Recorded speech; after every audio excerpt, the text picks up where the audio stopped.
Hi നമസ്കാരം എല്ലാവർക്കും നമ്മൾ മറ്റൊരു പുതുപുത്തൻ വീഡിയോയിലേക്ക് വീണ്ടും സ്വാഗതം. ഇന്നത്തെ വീഡിയോയിൽ തികച്ചും വെറൈറ്റി ആയിട്ടുള്ള കുറച്ച് നല്ല ടിപ്സുകൾ കാണിച്ചു തരാൻ പോകുന്നത്.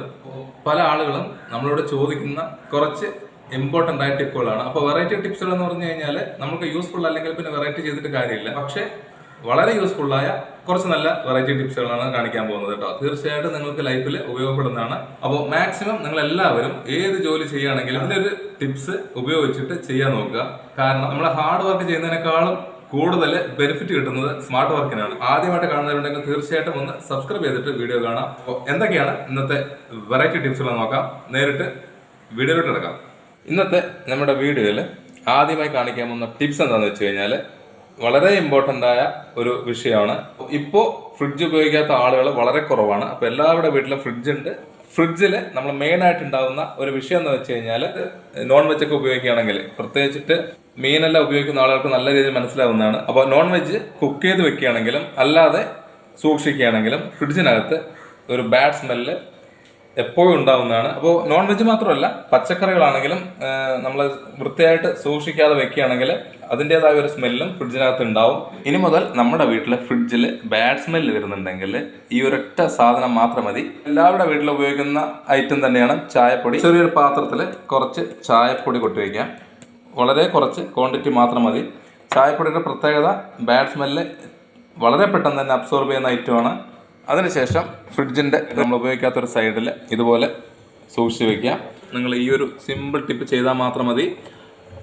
നമുക്ക് എത്ര കാലം വേണമെങ്കിലും ഈ ചായപ്പൊടി നമുക്ക് ഇതിനകത്തോട്ട് വെക്കാവുന്നതാണ്. നമ്മൾ ഇടയ്ക്കിടയ്ക്ക് മാറ്റി കൊടുക്കേണ്ട കാര്യമൊന്നുമില്ല. ഇങ്ങനെ വെക്കുകയാണെങ്കിൽ നമ്മൾ ഫ്രിഡ്ജിനകത്ത് ഉണ്ടാകുന്ന ബാഡ് സ്മെല്ല് പെട്ടെന്ന് തന്നെ ചായപ്പൊടി അബ്സോർബ് ചെയ്യുന്നതാണ്. നോൺ വെജിറ്റേറിയൻ ആണെങ്കിലും ഇല്ലെങ്കിൽ വെജിറ്റേറിയൻ ആണെങ്കിലും എന്ത് വേണമെങ്കിലും ധൈര്യമായിട്ട് സൂക്ഷിക്കാം. അപ്പോൾ അറിയാത്തവരാരെങ്കിലും ഉണ്ടെങ്കിൽ തീർച്ചയായിട്ടും ഇന്ന് തന്നെ ഈ ഒരു ടിപ്പ് മറക്കാതെ ചെയ്ത് നോക്കുക. പച്ചക്കറികളിൽ കുറേ കാലം ചീത്തയാവാതെ നിൽക്കുന്ന ഒരു ഐറ്റം എന്ന് പറഞ്ഞു കഴിഞ്ഞാൽ ഉരുളക്കിഴങ്ങാണ്. പൊട്ടറ്റോ വാങ്ങിക്കഴിഞ്ഞാൽ മെയിനായിട്ട് ഉണ്ടാകുന്ന പ്രശ്നം എന്ന് പറഞ്ഞു കഴിഞ്ഞാൽ ഒരു ഫംഗസ് ബാധ ഉണ്ടാവാറുണ്ട്. കൂടാതെ കുറേ ദിവസങ്ങൾ സൂക്ഷിക്കുകയാണെങ്കിൽ മുള വരാനുള്ള സാധ്യത. ഈ രണ്ട് പ്രശ്നങ്ങളാണ് മെയിനായിട്ട് ഉരുളക്കിഴങ്ങിലുള്ളത്. ഈ പ്രശ്നത്തിനുള്ള സിമ്പിൾ പരിഹാരമാണ് നമ്മൾ കാണിക്കാൻ പോകുന്നത്. നിങ്ങൾ എവിടെയാണ് സൂക്ഷിക്കുന്നത് വെച്ച് കഴിഞ്ഞാൽ അതിലോട്ട് വെളുത്തുള്ളിയുടെ തോലുണ്ടല്ലോ, ആ ഒരു തോല് ഇതുപോലെ ഏതെങ്കിലും ഒരു ഭാഗത്ത് ഇട്ട് കൊടുത്തു കഴിഞ്ഞാൽ ഇതിനകത്ത് ഉണ്ടാവുന്ന ഫംഗസ് ബാധയും മുഴുവനായിട്ടും മാറ്റാൻ പറ്റുന്നതാണ്. വെളുത്തുള്ളി പോലും വേണ്ട, അതിന്റെ തോല് മാത്രം മതി. എത്ര കാലം വേണമെങ്കിലും ചീത്തയാവാതെ സൂക്ഷിക്കാൻ പറ്റും. ഒന്ന് ട്രൈ ചെയ്ത് നോക്കുക. അപ്പോൾ ഇനി അടുക്കള ജോലി ചെയ്യുന്ന എല്ലാവർക്കും ബുദ്ധിമുട്ടുണ്ടാക്കുന്ന ഒരു ജോലിയാണ് ഗ്യാസ് സ്റ്റവ് ക്ലീൻ ചെയ്യുക എന്നുള്ളത്. കാരണം നമ്മൾ എന്ത് സാധനം നമ്മളതിലോട്ട് കുക്ക് ചെയ്യുകയാണെങ്കിലും തിളച്ച് പൊങ്ങിക്കഴിഞ്ഞാൽ ആദ്യം വീഴുന്ന ഒരു സ്ഥലം എന്ന് പറഞ്ഞു കഴിഞ്ഞാൽ ബർണർ, അതിന് ശേഷം ഈ അടുപ്പിന്റെ ഈ ഒരു ഭാഗത്തോട്ടാണ്. അപ്പോൾ പ്രത്യേകിച്ച് പാലൊക്കെ ആണെങ്കിൽ തിളച്ച് പൊങ്ങി കഴിഞ്ഞാൽ ഇതുപോലെ നല്ല രീതിയിൽ നല്ല കറ പിടിക്കാനുള്ള സാധ്യതയുണ്ട്. അപ്പോൾ അത് ക്ലീൻ ചെയ്തെടുക്കുക എന്ന് പറഞ്ഞാൽ ഭയങ്കര ബുദ്ധിമുട്ടാണ്. പിന്നെ കുറേ കാലം നമ്മൾ ക്ലീൻ ചെയ്യാതിരുന്നു കഴിഞ്ഞാൽ പിന്നീട് ഭയങ്കര ബുദ്ധിമുട്ടായിരിക്കും ഇതൊന്ന് മാറ്റിയെടുക്കുക എന്നുള്ളത്. അപ്പോൾ മാക്സിമം നിങ്ങൾ ഇതുപോലെ പാലൊക്കെ തിളച്ച് പോയി കഴിഞ്ഞാൽ പെട്ടെന്ന് തന്നെ നമ്മുടെ ഈ ഭാഗങ്ങളെല്ലാം ക്ലീൻ ചെയ്തെടുക്കാൻ നോക്കുക. അപ്പോൾ അതിന് പൊതുവേ നമ്മൾ വെള്ളം മാത്രം ഉപയോഗിച്ചിട്ടോ അല്ലെങ്കിൽ സോപ്പിന്റെ സൊല്യൂഷനോ വല്ല ഉപയോഗിച്ച് കഴിഞ്ഞാലൊന്നും ഇതിന്റെ ഈ ഒരു കറ പോവില്ല. ഇനി മുതൽ ഗ്യാസ് സ്റ്റവ് ക്ലീനിങ് ഇനി വളരെ ഈസി ആയിട്ട് ചെയ്യാൻ പറ്റുന്നതാണ്. അതിന് വേണ്ട രണ്ട് ഐറ്റം എന്ന് പറഞ്ഞു കഴിഞ്ഞാൽ ഒന്ന് വിനീഗർ, അടുത്ത ഐറ്റം നാരങ്ങ. 1/4 ടേബിൾ സ്പൂൺ വിനീഗർ ഒഴിക്കാം. അതിലോട്ട് നമ്മൾ ചെറിയൊരു പീസ് നാരങ്ങയുടെ നീരും കൂടി ചേർക്കാം. ഇത് നന്നായിട്ടൊന്ന് മിക്സ് ചെയ്യാം. ഈ രണ്ട് ഐറ്റവും എത്ര കഠിനമായ കറകളെ മാറ്റാൻ പറ്റുന്ന ഐറ്റമാണ്. ഇതൊരു തുണിയിൽ നമുക്ക് മുക്കിയിട്ട് ഇതുപോലെ ഒന്ന് ക്ലീൻ ചെയ്ത് കഴിഞ്ഞാൽ ഇതുപോലുള്ള കറകളെല്ലാം ഈസി ആയിട്ട് നമുക്ക് മാറ്റാൻ പറ്റുന്നതാണ്. അതുപോലെ നമ്മൾ തിളച്ചു പൊങ്ങിയ കറകളെല്ലാം ഈസി ആയിട്ട് നമുക്ക് മാറ്റിയെടുക്കാം. അപ്പോൾ ഹാർഡായിട്ടുള്ള കറകളെല്ലാം നമുക്ക് മാറ്റാം. സെക്കൻഡ് കൊണ്ട് മാറിപ്പോകുന്നതാണ്.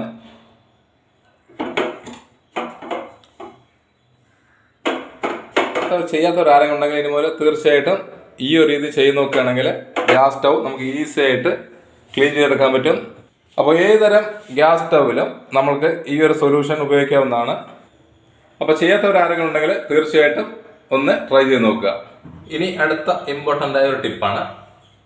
നമ്മുടെ വീട്ടിൽ എന്നും ഉപയോഗിക്കുന്ന ഒരു സാധനമാണ് മിക്സി. അപ്പോൾ മിക്സിയിൽ ഉണ്ടാകുന്ന മെയിൻ ഒരു കംപ്ലൈൻറ്റ് എന്ന് പറഞ്ഞു കഴിഞ്ഞാൽ നമ്മുടെ ഇതിൻ്റെ ബ്ലേഡ് കുറച്ച് ഉപയോഗിച്ച് കഴിഞ്ഞാൽ ടൈറ്റ് ആവാനുള്ള സാധ്യതയുണ്ട്. അതുപോലെ തന്നെ ഇതിൻ്റെ മൂർച്ച കുറയും ചെയ്യും. ഉള്ള സിമ്പിൾ പരിഹാരമാണ് നമ്മൾ ഇതിൻ്റെ അടുത്ത് കാണിക്കാൻ പോകുന്നത് കേട്ടോ. കൂടുതൽ പുളിയുള്ള സാധനങ്ങൾ അരക്കുകയോ അല്ലെങ്കിൽ പൊടിക്കുകയോ ചെയ്യുമ്പോഴാണ് ഇതിനകത്ത് തുരുമ്പ് വരാനുള്ള സാധ്യത കൂടുന്നത്. ബ്ലേഡ് ടൈറ്റ് ആണെങ്കിൽ വെളിച്ചെണ്ണ ഒന്ന് ചൂടാക്കി എടുത്താണ് ഇതിലോട്ടൊന്ന് ഒഴിച്ചു കൊടുക്കാം. അപ്പോൾ അത്യാവശ്യം നല്ല ചൂട് വേണം. ലൈറ്റ് ചൂടായി കഴിഞ്ഞാൽ നമുക്ക് അത്ര എഫക്റ്റ് ഉണ്ടാവില്ല. അതിനുശേഷം നമ്മുടെ എല്ലാ ഭാഗത്തോട്ടും ഇതുപോലെ ഒന്ന് കറക്കി കൊടുക്കാം. ഇതൊരു അരമണിക്കൂർ നിങ്ങൾ ഇത് മാറ്റി വെക്കുക. അതിനുശേഷം നമ്മൾ ഈ വെളിച്ചെണ്ണ കളഞ്ഞതിന് ശേഷം നമ്മൾ വെള്ളത്തിലൊന്ന് വാഷ് ചെയ്ത് കഴിഞ്ഞാൽ എത്ര ടൈറ്റുള്ള ബ്ലേഡ് ആണെങ്കിലും നമുക്ക് ഇത് ലൂസായിട്ട് നമുക്ക് ഉപയോഗിക്കാൻ പറ്റും. അപ്പോൾ ഈ ഒരു രീതി ചെയ്താൽ തന്നെ നമുക്ക് നല്ല റിസൾട്ട് കിട്ടുന്നതാണ് കേട്ടോ. ഇനി ബ്ലേഡിന് മൂർച്ച കുറവാണെങ്കിൽ അതിനും ഒരു സിമ്പിൾ വഴിയുണ്ട്. നമ്മുടെ വീട്ടിൽ കല്ലുപ്പ് ഉണ്ടെങ്കിൽ ഒരു പിടി കല്ലുപ്പ് എടുത്തിട്ട് ഇതിനകത്തോട്ട് ഇടുക. എന്നിട്ട് കുറച്ച് നേരം ഒന്ന് പൊടിച്ചെടുക്കുക. ഇതുപോലെ 1-2 തവണ ചെയ്ത് കഴിഞ്ഞാൽ ബ്ലേഡ് പുതിയ സാധനം വാങ്ങുന്ന അതേ മൂർച്ചയോടെ നമുക്ക് ഉപയോഗിക്കാൻ പറ്റും.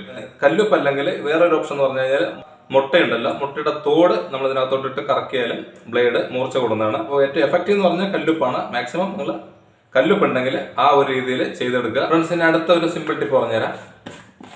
പഞ്ചസാര വീട്ടിൽ ഉപയോഗിക്കുന്നവർ കുറവായിരിക്കും അല്ലേ. പഞ്ചസാര ഉണ്ടാകുന്ന മെയിൻ ആയിട്ടുള്ള പ്രശ്നം എന്ന് പറഞ്ഞു കഴിഞ്ഞാൽ ഇത് ഇടയ്ക്ക് കട്ടി പിടിക്കാനുള്ള സാധ്യതയുണ്ട്. പിന്നെ കൂടാതെ ഉറുമ്പിന്റെ ശല്യം. അപ്പോൾ അതിന് നമുക്ക് ഏറ്റവും സിമ്പിളായിട്ട് ചെയ്യാൻ പറ്റുന്ന ഒരു വെറൈറ്റി ടിപ്പാണ് തീപ്പെട്ടിയാണത്. അപ്പോൾ നമുക്ക് തീപ്പെട്ടിയുടെ ഒരേ ഒരു കോല് മാത്രം മതി ഇതുപോലുള്ള പ്രശ്നങ്ങൾ പരിഹരിക്കുന്നതിന്. തീപ്പെട്ടിക്കൊള്ളിയുടെ ആ മരുന്നിന്റെ ഭാഗം ഒന്ന് കട്ട് ചെയ്തതിന് ശേഷം ഇതുപോലെ ഒന്ന് വെച്ചു കൊടുത്തു കഴിഞ്ഞാൽ പഞ്ചസാര എത്ര കാലം വേണമെങ്കിലും കട്ടി കൂടാതെ സൂക്ഷിക്കാൻ പറ്റും. പിന്നെ ഒരു പ്രാണികളുടെ ശല്യം ഇതിനകത്തോട്ട് ഉണ്ടാവില്ല. വളരെ ഈസി, എവിടെ വേണമെങ്കിലും സൂക്ഷിക്കാം. ഇനി നമ്മൾ അടുത്ത ഒരു ടിപ്പ് കാണിക്കാൻ പോകുന്നത് നിങ്ങൾ വീട് ക്ലീൻ ചെയ്യാൻ ആഗ്രഹിക്കുന്ന എല്ലാവർക്കും യൂസ്ഫുൾ ആവുന്ന ടിപ്പുകളാണ്. പൊതുവെ വീടുകളിൽ ഏറ്റവും കൂടുതൽ ഉപയോഗിക്കുന്ന ഒരു സാധനമാണ് ഇതുപോലെ ഫ്ലോർ ടൈലുകൾ. അപ്പൊ ടൈലുകളിൽ നമ്മൾ എത്രയൊക്കെ സൂക്ഷിച്ചു കഴിഞ്ഞാലും ഇതുപോലെ കറകൾ വരാനുള്ള സാധ്യതയുണ്ട്. ഇതുപോലുള്ള കറകൾ നമുക്ക് ഈസി ആയിട്ട് മാറ്റിയെടുക്കാൻ പറ്റുന്ന ഒരു ടിപ്പാണ് കാണിച്ചു തരുന്നത്. വീടിനകത്തിട്ടിരിക്കുന്ന ഏത് ടൈലുകളും നമുക്ക് ഈസി ആയിട്ട് കറകൾ മാറ്റിയെടുക്കാൻ പറ്റുന്നതാണ്. കൂടുതൽ ടൈലുകൾ വൃത്തികേടാവുന്നത് നമ്മുടെ ടോയ്ലറ്റിലാണ്. കുളിമുറിയിലാവുമ്പോൾ എണ്ണയുടെ ഉപയോഗം കൊണ്ട് വളരെയധികം ടൈലുകൾ കംപ്ലൈന്റ് ആവുന്നതാണ്. തറയിലുള്ള ടൈലുകളൊക്കെ ആണെങ്കിൽ നല്ല രീതിയിൽ സ്ലിപ്പ് ആവാനുള്ള സാധ്യതയുണ്ട്. കൂടാതെ കുറെ പേര് ചോദിച്ചതാണ്, നമ്മുടെ ബോർവെല്ലിൽ വെള്ളമൊക്കെ ഉപയോഗിക്കുമ്പോൾ നമ്മുടെ ക്ലോസറ്റിൽ ഈ ഒരു ഭാഗത്തെല്ലാം മഞ്ഞ കറ വരാനുള്ള സാധ്യതയുണ്ട്. പല ടിപ്സുകൾ അവർ ചെയ്തിട്ടും പോകുന്നില്ല എന്നുള്ളതാണ് കംപ്ലൈന്റ്. അപ്പോൾ അതിനെല്ലാം കൂടി ചെയ്യാൻ പറ്റുന്ന ഒരു ടിപ്പാണ് നമ്മൾ ഇന്ന് വീഡിയോയിൽ കാണിച്ചു തരാൻ പോകുന്നത്. വീടിന്റെ ഫ്ലോറ്, അതുപോലെ തന്നെ ബാത്റൂമിലെ ടൈലുകൾ, കിച്ചണിലെ ടൈലുകൾ തുടങ്ങിയ എല്ലാ സാധനങ്ങളും നമുക്ക് ക്ലീൻ ചെയ്തെടുക്കാം. കുറച്ച് വിനീഗർ എടുത്തിട്ടുണ്ട്. ഇത് നമ്മുടെ സാധാ വൈറ്റ് വിനീഗറാണ്. അതിലോട്ട് ഒരു നുള്ള് ബേക്കിംഗ് സോഡ ഇട്ടതിന് ശേഷം നമുക്കൊരു ചെറിയൊരു പീസ് നാരങ്ങയുടെ നീരും കൂടി എടുക്കുന്നുണ്ട്. അപ്പോൾ ഞാനിവിടെ ചെറിയൊരു ക്വാണ്ടിറ്റിയാണ് കാണിക്കുന്നത്. നിങ്ങൾക്ക് കുറച്ച് അധികം ഉണ്ടാക്കി വെച്ച് കഴിഞ്ഞാൽ ഇത് കംപ്ലൈൻ്റ് ആവില്ല, കുറച്ച് കാലം സൂക്ഷിക്കാൻ പറ്റുന്നതാണ്. അപ്പോൾ ഈ ഒരു സൊല്യൂഷൻ ഉണ്ടെങ്കിൽ നിങ്ങൾക്ക് എത്ര ഹാർഡായിട്ടുള്ള കറകൾ വീടിൻ്റെ ഏത് ഭാഗത്താണെങ്കിലും നമുക്ക് മാറ്റിയെടുക്കാൻ പറ്റുന്നതാണ്. ഇത് നന്നായിട്ടൊന്ന് മിക്സ് ചെയ്തെടുക്കുക. നമ്മൾ കിച്ചണിലൊക്കെ വെക്കുന്ന ടൈലുകളിലാണ് ഏറ്റവും കൂടുതൽ ഇതുപോലുള്ള കറകൾ ഉണ്ടാവുക. കാരണം നമ്മൾ എണ്ണയൊക്കെ ഉപയോഗിക്കുന്നുണ്ട്. എണ്ണ ചൂടായി കഴിഞ്ഞാൽ ആ പുക തട്ടിക്കഴിഞ്ഞാൽ ഇതുപോലുള്ള ടൈലുകൾ ഭയങ്കരമായിട്ട് കറ പിടിക്കും. അത് കറക്റ്റ് സൂക്ഷിച്ചില്ലെങ്കിൽ ടൈലുകൾ മൊത്തമായിട്ട് ചീത്തയാവാനുള്ള സാധ്യതയുണ്ട്. ഉണ്ടാക്കി വെച്ച മിക്സ് എടുക്കുക. അതിനുശേഷം അതുപോലെ കറയുള്ള ഭാഗത്തൊന്ന് തൊട്ട് കൊടുത്തു കഴിഞ്ഞാൽ അപ്പോൾ എത്ര ഹാർഡായിട്ടുള്ള കറകളും നോക്കിയേ, ഈ ഒരു ഭാഗവും നമ്മൾ ഡിഫറൻസ് കാണുന്നില്ലേ. കാരണം കെമിക്കലൊക്കെ ഉപയോഗിച്ച് കഴിഞ്ഞാൽ നമുക്ക് ടൈൽസിന് പിന്നീട് കളർ ഫേഡ് ആവാനുള്ള സാധ്യതയുണ്ട്. വളരെ കുറച്ച് ക്വാണ്ടിറ്റി മാത്രം മതി. സെക്കൻഡുകൾ കൊണ്ട് നമുക്ക് എത്ര പഴക്കം ചെന്ന ടൈലുകളും പുതിയതുപോലെ നമുക്ക് ആക്കിയെടുക്കാൻ പറ്റും. ടൈലിന്റെ കളർ നോക്കിയേ. അപ്പൊ ക്ലോസറ്റിൽ മഞ്ഞ കറ വന്നു കഴിഞ്ഞാൽ ഏറ്റവും യൂസ്ഫുൾ ആയ സൊല്യൂഷൻ എന്ന് പറഞ്ഞാൽ ഇതാണ്. നമ്മുടെ മിക്സ് ഒഴിച്ചു കൊടുക്കാം. കുറച്ചു നേരം വെയിറ്റ് ചെയ്തതിനു ശേഷം ഒന്ന് ഫ്രഷ് ചെയ്ത് കൊടുത്തു കഴിഞ്ഞാൽ മഞ്ഞ കറകൾ ഈസി ആയിട്ട് മാറുന്നതാണ്. നിങ്ങൾക്ക് ബ്രഷ് വേണ്ട, ക്ലോറിൻ വേണ്ട, ഒരച്ച് കഴുകണ്ട. അപ്പോൾ ശാരീരികമായിട്ട് യാതൊരു ബുദ്ധിമുട്ടുമില്ലാതെ തന്നെ നമുക്ക് ക്ലോസറ്റ് അതുപോലെ ബാത്റൂം ഈ ഒരു സൊല്യൂഷൻ വെച്ച് ക്ലീൻ ചെയ്തെടുക്കാം. നിങ്ങൾ ഒരു ആഴ്ചയിൽ ഒരു തവണയോളം ഇതുപോലെ ചെയ്തെടുത്താൽ മാത്രം മതി. ക്ലോസറ്റ് നീറ്റ് ആൻഡ് ക്ലീൻ ആയിരിക്കും. പൊതുവെ നമ്മൾ കടയിൽ നിന്നൊക്കെ വാങ്ങുന്ന കെമിക്കൽ ഉപയോഗിച്ച് കഴിഞ്ഞാൽ ക്ലോസറ്റിൽ നമ്മൾ അത് ഒഴിച്ചു കഴിഞ്ഞാൽ ബാക്ടീരിയകൾ നശിച്ചു പോകാനുള്ള സാധ്യതയുണ്ട്. ബാക്ടീരിയ നശിച്ചു പോയി കഴിഞ്ഞാൽ സെപ്റ്റിക് ടാങ്ക് വളരെ പെട്ടെന്ന് നിറയുന്നതാണ്. പിന്നീട് അതിനേക്കാളും ചെലവും ബുദ്ധിമുട്ടുമാണ്. അപ്പോൾ മാക്സിമം നിങ്ങൾ ഇതുപോലുള്ള സാധനങ്ങൾ വെച്ച് ക്ലീൻ ചെയ്തെടുക്കണമെങ്കിൽ നീറ്റ് ആൻഡ് ക്ലീൻ ആയിരിക്കും. കിച്ചൺ എങ്ങനെ ക്ലീൻ ആക്കി വെക്കുന്നു അതുപോലെ തന്നെ ഇമ്പോർട്ടന്റ് ആണ് ബാത്റൂമും ക്ലീൻ ആക്കി സൂക്ഷിക്കേണ്ടത്. അപ്പോൾ ഇന്നത്തെ വീഡിയോയിൽ കാണിച്ച എല്ലാ ടിപ്സുകളും നിങ്ങൾ വീട്ടിൽ തീർച്ചയായിട്ടും പരീക്ഷിച്ച് നോക്കുക. വളരെ വളരെ യൂസ്ഫുൾ ആയ ടിപ്സുകളാണ്. വലിയ ചിലവൊന്നും ഇല്ലാത്ത വളരെ കുറഞ്ഞ സമയം കൊണ്ട് ഉണ്ടാക്കിയെടുക്കാൻ പറ്റുന്ന ടിപ്സുകളാണ്. അപ്പോൾ ഇന്നത്തെ വീഡിയോ ഞാൻ ഇവിടെ വൈൻഡപ്പ് ചെയ്യാൻ പോകണം. വീഡിയോ ഇഷ്ടമായെങ്കിൽ എപ്പോഴും പറയുന്ന പോലെ ലൈക്ക് ചെയ്യുക, ഷെയർ ചെയ്യുക, കമന്റ്, സബ്സ്ക്രൈബ് ചെയ്യാം കേട്ടോ. ആർക്കെങ്കിലും ഉപകാരപ്പെടുകയാണെങ്കിൽ ഒന്ന് ഷെയർ ചെയ്ത് കൊടുക്കുക. അപ്പോൾ അടുത്ത വെറൈറ്റി വീഡിയോയിൽ കാണുന്നവരേക്കും ബൈ.